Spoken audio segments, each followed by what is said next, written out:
Welcome to DaAi Headlines. I'm Li Wei-Tai. Thank you for joining us. Coming up in the show today, U.S. city volunteers return to Ohio to distribute aid supplies to a village nearly wiped out by a tornado. To celebrate the upcoming International Nurses Day, the Hualien City Hospital in Taiwan has dedicated a corridor to acknowledge the nurses for their outstanding service. And later, we meet a 6th grader in Taiwan who takes care of his sick parents wholeheartedly and counts his blessings in the face of adversity. First up in March, the U.S. state of Ohio was devastated by tornadoes. Although city volunteers conducted a disaster survey in the hard-hit village of Moscow, the extent of the devastation meant they were unable to find a venue to hold the distribution. On May 5th, volunteers returned to Moscow to hand out cash cards, daily necessities, and hugs to residents. See you later. City volunteers are back in the village of Moscow, Ohio, to carry out an aid distribution for residents who are still trying to recover from the tornadoes that ripped through this community in March. I'd like to thank your volunteers and your organization for your generous donation to the residents of the village of Moscow following the disaster here. And it's great to have organizations like yours around the world to help recover from such disasters, weather disasters and stuff. And I think more than just the monetary help, I feel like that you're doing it because out of compassion and out of love, and I really appreciate it. Thank you.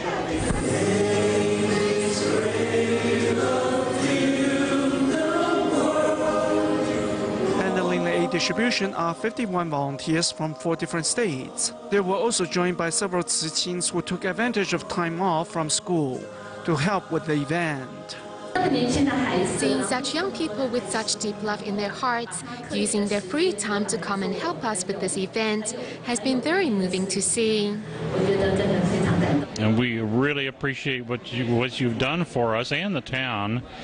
But I brought the camera because I wanted to have an indelible way of trying to help remember. So I want to remember. It's an important point. It's an important part of our lives. Listening to the stories of residents and delivering a hug where needed, volunteers not only bring material help, but love and compassion that will be remembered for a lifetime. Trying their best to reach out to the needy, city volunteers in Australia are also doing that by holding free clinics in the town of Tara in Queensland, with or without funding from the government. Volunteers in Brisbane canvassed donations to put together the latest 3-day city dental clinic in Tara. One local nurse also offered great help by finding a venue for the much-awaited health event.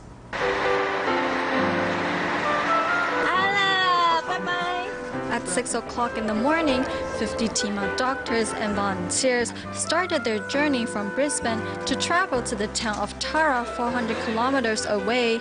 This year, without the help from the Australian Department of Health, the volunteers struggled to find funds. Through fundraisers and donations, the Tzu Australia chapter was able to find all the money that is needed to hold the charity clinic.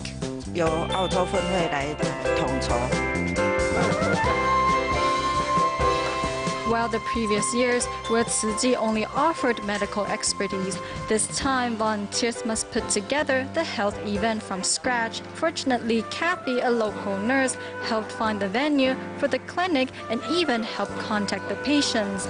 You're helping our community, and we have such difficulties out here with distance and with not being able to get a dentist. We haven't had a dentist out here for probably 10, 12 years. To fit 6 dental chairs into the venue, volunteers put in a lot of effort into organizing the floor space.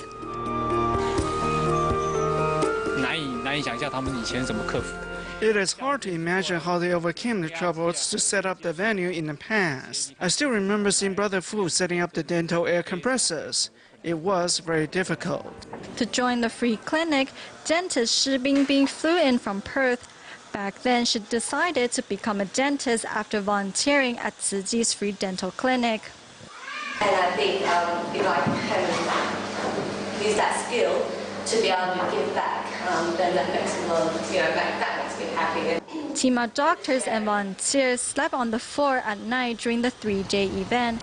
The doctors also made house calls to patients who urgently needed treatment but were not on the list. Now we think, okay, they want to charge you, they want something to benefit, but no, they just want to help. So for me, it's difficult to grasp, and I don't know how everyone else here. And I'd like to say in your language, Shishi Ni Men Li Tara.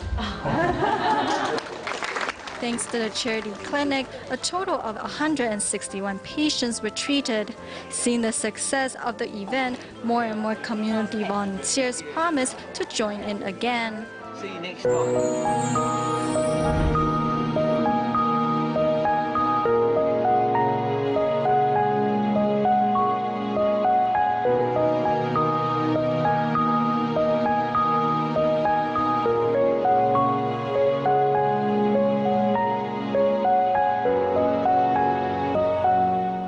International Nurses Day is celebrated on May 12th in Taiwan. At Dalian Tzu Hospital, Tzu volunteers and patients' family members came together to prepare delicious food to thank the nurses for their hard work.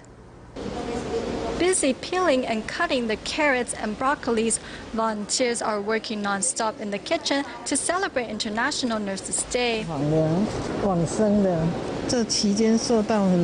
Before my husband passed away in the palliative care unit, volunteers, doctors and nurses cared for him, so I want to express my gratitude by volunteering. To satisfy the nurses' taste buds, a Tainan volunteer even took a day off from work to help out. Tzu volunteers also prepared more than 10 delicious dishes, including dumplings that require more than 2 hours to make. The dumplings require a lot of work. To make them tasty, the filling needs to be stir-fried, and the dumpling skin has to be nice and chewy. To ensure that every nurse at the hospital get the chance to taste the food, volunteers deliver them to every ward. The nurses are very touched by such thoughtfulness. On this special day, everyone made us feel very special, so we're truly grateful. Also, to celebrate upcoming Mother's Day, the nurses gave carnations to volunteers who are like mothers to them. I'm so touched I'm going to cry. On International Nurses Day, instead of celebrating, the nurses have decided to sacrifice their holiday to safeguard patients' health. Meanwhile, Dalian Tzu Hospital is also celebrating International Nurses Day by handing out awards to nurses for their outstanding work, as well as dedicating a corridor to exhibit the profiles of each award winner. Here at Dalian Tzu Hospital, a corridor has been decorated in gratitude of the hard work of these nurses. At a time when our society is much in need of nursing staff, we're no doubt like a lotus, a pure and untainted lotus flower. We're the guardians of the residents' health on Taiwan's east coast. Posters are made to introduce every junior and senior medical staff for their hard-working efforts. A total of 222 nurses have been awarded this time around for their contribution to the healthcare system in eastern Taiwan. Among the awarded is pregnant Yang Nai Tang. Despite being 9 months pregnant and about to give birth in 2 weeks, Yang stands by her duty at Dalian Tzu Hospital's emergency department. She says it is her patients and their family members that give her the motivation to continue serving others. My colleagues, patients, and their families will say, "Why are you still working when you are pregnant?" A simple word of concern really warms my heart. Superintendent Gao Ruihe and a group of volunteers visit each floor to personally hand out the love and blessings from the Jinziabo masters to these caregivers. Nursing staff next arrive at under kindergarten to share with the youngsters the idea of eating 80% full. We gain happiness by helping others. We're deeply moved by this event each year. It is very fulfilling for us. Thank you to the nursing staff of Tzu for coming here to give your love to these children. I'm touched. Nurses are just as important as any medical staff, and it is thanks to their dedication and hard work that patients are well looked after. Also at Hualien City Hospital, we meet Chen Yifang, a nurse who chose to serve needy patients in remote eastern Taiwan instead of looking for better job opportunities in bigger cities. 打的过程中啊，你有任何不舒服，觉得入针的地方会刺痛，都要跟我们讲。好。 Always a gentle and reassuring presence at the wards, registered nurse Chen Yifang works with cancer patients at Hualien City Hospital's Division of Hematology and Oncology. When Yifang was in high school, her mother developed spinal disc herniation and was consequently paralyzed from the waist down. The incident deeply upset the family and prompted Yifang's determination to study nursing. It helps if there is a person in the family with medical knowledge, because if something happens, I have the means to help prevent tragedies from happening. At work, Yifang is just as devoted to her patients as she is to her family. Every family has someone who is ill. My role is to share my personal experiences with others and show them how to cope with it. Yifang is very careful and gentle with her patients because she understands what they're going through. Yifang is very thoughtful. She always explains to patients first before she does something to them. If it is going to cause pain, she wants them to tell her so she can be even more gentle. A registered nurse, Yifang is very keen on constantly updating her professional knowledge and uses her spare time for further studies. There are always updates in our profession, so it is important to keep learning and equip ourselves with the knowledge that can be readily used and applied to different situations. Work is a learning process with practical lessons. Attentive and with good working ethics, Yifang left her home in Pingdong to come to Hualien to serve the sick in eastern Taiwan. She says her biggest motivation comes from seeing how well patients recover under her care. The Taipei City Hospital, now 7 years old, is best known for its energy-saving efforts. One of the best ways to be energy efficient, as the hospital's engineers can tell you, is to fine-tune the air conditioning units several times a day so that they perform at optimal efficiency. In doing so, over the past 5 years, the hospital has saved around $170,000 annually on electricity bills. The day starts at 8 a.m. for the Department of Engineering at Taipei City Hospital. Director Yang Mingchong leads his team in their daily energy-saving routine. Let's see how the air conditioning unit is doing. 10 cubic meters are discharged and another 10 are coming back into the system. The water is 100% recycled. The meter for the hospital's central air conditioner is checked 12 times a day to ensure the system is 100% efficient. It's almost 1 in the afternoon and the ice storage tanks are still 50% full. The Taipei City Hospital has 14 ice storage tanks that make ice at night for the air conditioner to cool its air. Engineers check the system regularly throughout the day to make sure the ice is melting at a normal pace. Though these facilities are common in hospitals, the Taipei City Hospital is able to use them efficiently, saving more than $170,000 annually on electricity over the past 5 years. This was made possible by readjusting the temperature of the air conditioner's chilled fluid 5 times a day. For the system to work efficiently, the ice must melt according to how much air conditioning is needed, taking into account the performance of the entire facility. For optimal efficiency, we need to take the outside temperature into consideration at any given time of day. When other hospitals readjust the temperature of the chilled fluid inside the aircon system according to a pre-calculated 3-month average of outside temperature, Taipei City Hospital does it 5 times a day. At the recent International Conference on Health Promoting Hospitals and Health Services, the City Hospital also won itself the Best Poster Award.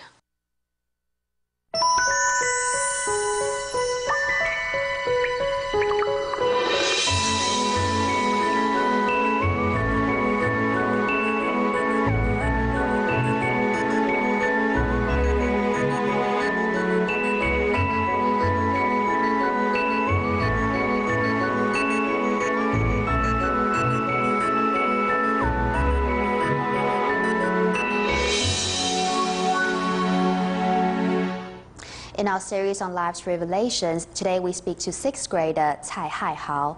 Though his father has oral cancer and diabetes and his mother suffers severe depression, Haihao has stepped up to the plate to take care of family chores while still attending school. He was recently recognized by the Taiwan Fund for Children and Families for his dedication to his parents. Even though Haihao's classmates often ridicule him about his dysfunctional family, the mature boy is grateful for all he has. As soon as I get home from school, I start preparing dinner for my family.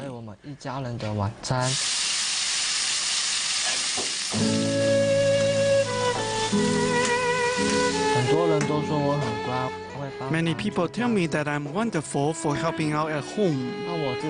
But since both of my parents are ill, I think I'm simply taking on my share of responsibility. My name is Cai Haihao. Like my twin older brother, I'm a 6th grader. I have an older sister in 7th grade. We live in Zhanghua's Dacheng Township. My father has oral cancer and diabetes. He needs dialysis 3 times a week. Every day, I help inject insulin into his abdomen. My mother is from Indonesia. She is a great cook. I learned how to cook from her. However, my mom suffers serious depression and is on medication, which tires her out and makes her want to sleep all the time. I used to be very angry. I was angry why were my parents made ill? Why should I go to school and pass exams? When my parents were hospitalized, life became even more difficult.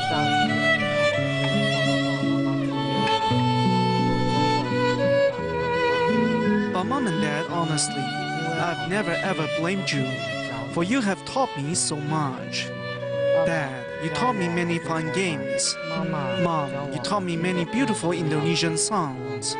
I'm so grateful for the happy childhood you have given me. One time after you both fell ill, my classmates made fun of me and said both my parents are crippled. I got so mad that I cried all the way home. Mom, you consoled me and said it was all right, for as long as I understood my family was all that mattered. Dad, you told me not to listen to others, but only to believe in myself. I still remember your words, and I know my parents are like other parents.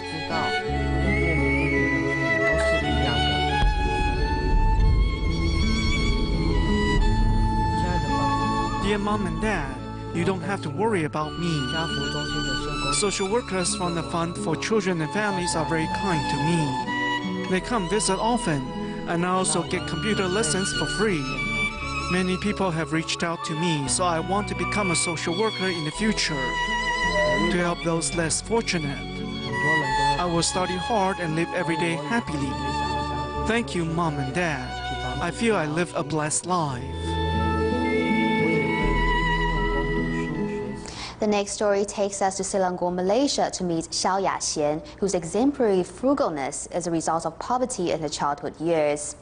A story she saw on DaAi TV about poor Burmese farmers who give away rice to the needy has prompted Xiao and her family to lead an even simpler lifestyle.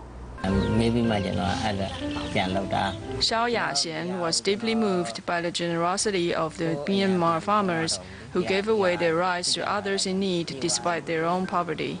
We eat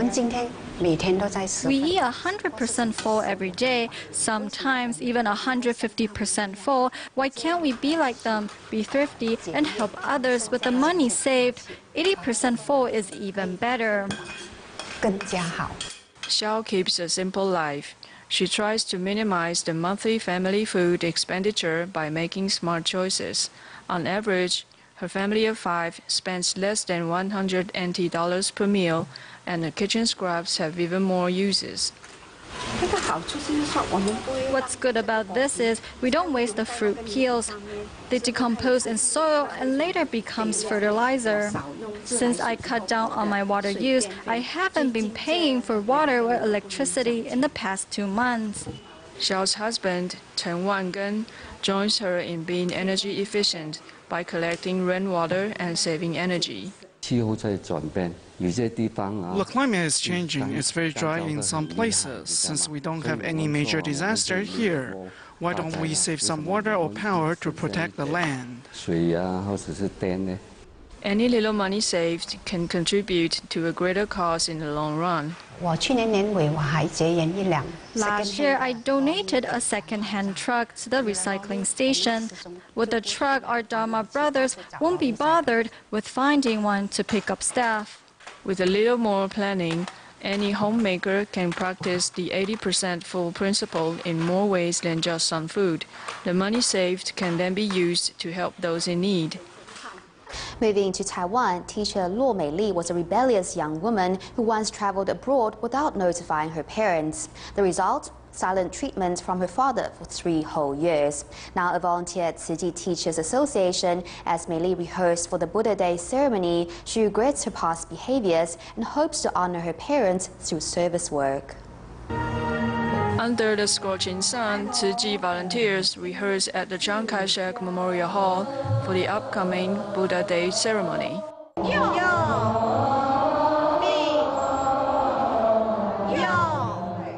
Luo Meili leads the volunteers in a formation while reminding others the changes in a formation. She reflects on her past mistakes.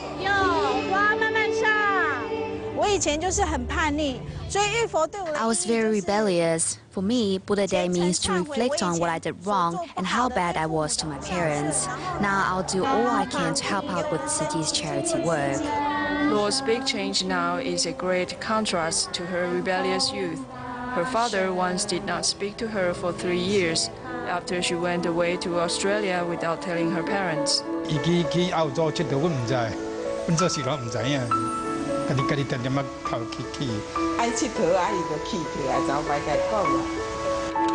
When young Meili always did things without regards for others, she then had a complete change in life after she joined Tzu Chi.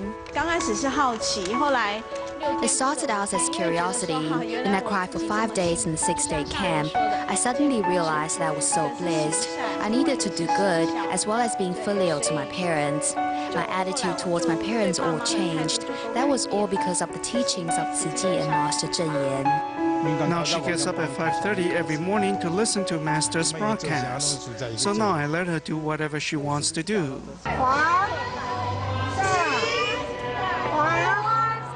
Having learned to honor her parents after joining Tzu Chi, the Buddha Day ceremony further inspired Meili to make a greater vow. The solemn atmosphere at the ceremony can reach many people. More people will be empowered and blessed. As their minds are purified, there will be greater harmony and peace in the world. On the topic of Buddha Day in Sanzhi, Taipei, many local residents have accepted Tzu Chi's invitation to take part in the formal ceremony on Sunday and very diligently took part at rehearsals. We'll leave you with these images. Thank you for watching DaAi Headlines. Goodbye.